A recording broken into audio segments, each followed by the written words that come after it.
Porunai museum எப்படி இருக்கும், என்ன இருக்கும் அப்படின்னு எதுவுமே தெரியாம தான் நானும் என் ஹஸ்பண்டும் விசிட் பண்ணுறதுக்காக போயிருந்தோம். ரொம்ப ரொம்ப ரொம்ப ரொம்ப பீஸ்ஃபுல்லான ஒரு பிளேஸ். உங்களுக்கு பீஸ்ஃபுல்லாக ஒரு ஹிஸ்டாரிக்கல் பிளேஸை பார்க்கணும் அப்படின்னா ஒன் ஆஃப் த பெஸ்ட் பிளேஸ்னே சொல்லலாம். மோரோவர் அங்கே வந்து சினிமாஸ் ப்ரொவைட் பண்ணுறாங்க. அதாவது 5D, 7D, அப்புறமா ஒரு நார்மல் ஷோ, இந்த மாதிரி ஒரு 3 விதமாக பண்ணுறாங்க. நீங்கள் வந்து பொருணை போனீங்க அப்படின்னா 7D ஷோவை மிஸ் பண்ணிடாதீங்க. அவ்வளோ அழகாக இருந்துச்சு. எனக்கு இங்கே ரொம்ப பிடிச்ச ஒரு விஷயம் வந்து ஒரு கேர்ளோட டால். என்னோடய ஃப்ரெண்ட் ஸ்க்ரீன் பார்த்தீங்கன்னா உங்களுக்கு தெரிஞ்சிருக்கும். ஒரு கோல்டன் கலர், அதாவது செம்பில் செஞ்ச ஒரு பொண்ணோட சிலை அப்படின்னு சொல்லி வச்சுருக்காங்க. அதை பார்க்குறதுக்கே ரொம்ப சூப்பராக இருந்துச்சு.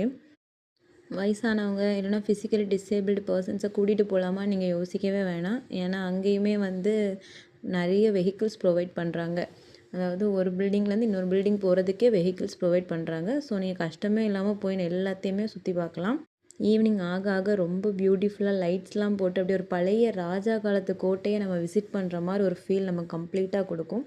பீஸ்ஃபுல்லாக நல்ல சில்லுன்னு ஒரு கிளைமேட்டோட. இந்த ஆதிச்சநல்லூர் கொற்கை இங்கே ரிசர்ச் நடத்தினதுக்கப்புறம் தான் இப்போ புதுசாக ஒரு விஷயம் தெரிஞ்சிருக்கு. முதல்ல இரும்புங்கிறதே தமிழனால் தான் பயன்படுத்தப்பட்டிருக்கணும், கண்டுபிடிக்கப்பட்டிருக்கணும். கண்டிப்பாக விசிட் பண்ணி பாருங்கள். பாய்.